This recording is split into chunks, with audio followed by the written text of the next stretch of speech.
Midwestern pastor's wife is convicted of murdering him while having an affair with their bodyguard during a mission to Angola. This guy did everything right. I mean, he got himself a Christian conservative woman, and this is what happens, you know? The wife of a Minnesota pastor has been found guilty of orchestrating his brutal murder so she could be with her lover while on a mission to Angola. Jackie Schroyer, 44, is convicted in connection with the murder of her husband, Bew Schroyer, also 44, in October of current year -1, after starting an affair with one of their bodyguards. Good Christian housewife right there, man. Jackie was sentenced to 24 years in an Angolan prison and dude, this was in Angola. If this was in America, they would have given her a slap on the wrist and she would have gotten out after like 2 weeks. She had to be punished in Angola. As a judge said that she sought out a hitman and scouted an area for her husband to be killed. She was also fined the equivalent of around $11,000. Yeah, pocket change if you're in America. Bew moved with his wife and children to Angola in current year -4 for missionary work, but was violently stabbed to death last year after being lured to a remote area. Jackie was charged with hiring 3 men and paying them the equivalent of $50,000 to kill her husband, allegations which stunned the family's hometown of Detroit Lakes. And so she paid them $50,000 to do the killing, and they're only expecting her to pay $11,000 in restitution. You know she's got more money than that. Schroyer's Lakes Area Vineyard Church in a small Minnesota town said in a statement after Jackie's conviction this week that was shocking and extremely difficult to comprehend. They always do that. Like it's always one of it's one of the quiet ones. It's always the one you don't expect. And then meanwhile, you look back at history and it turns out there was red flags everywhere. They were just ignoring them. Troy Easton, lead pastor of the church, said members of the community should respect the conviction of the conviction in the African nation, where Jackie is expected to serve her sentence in an Angolan detention facility. Yeah, dude, if this was in America, she probably would have gotten a slap on the wrist, but she gets to spend 24 years in an African prison. Unless Orange Man simps out and bails her out, I guess, which I wouldn't put it past him, but hopefully not.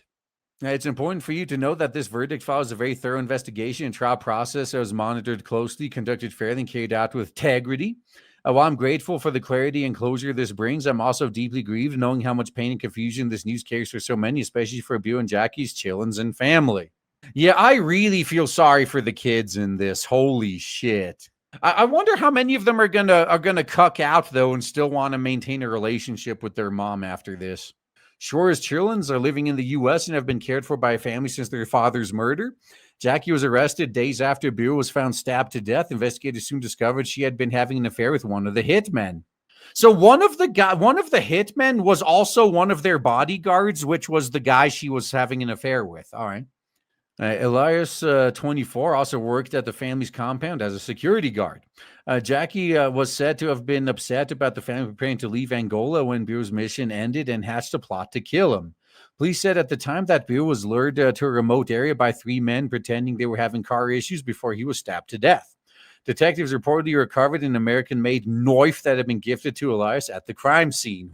They didn't think this one through, did they? Oh, you know what it probably was? I bet they thought, oh, this is some third world African country. It's not like they're going to be able to investigate this.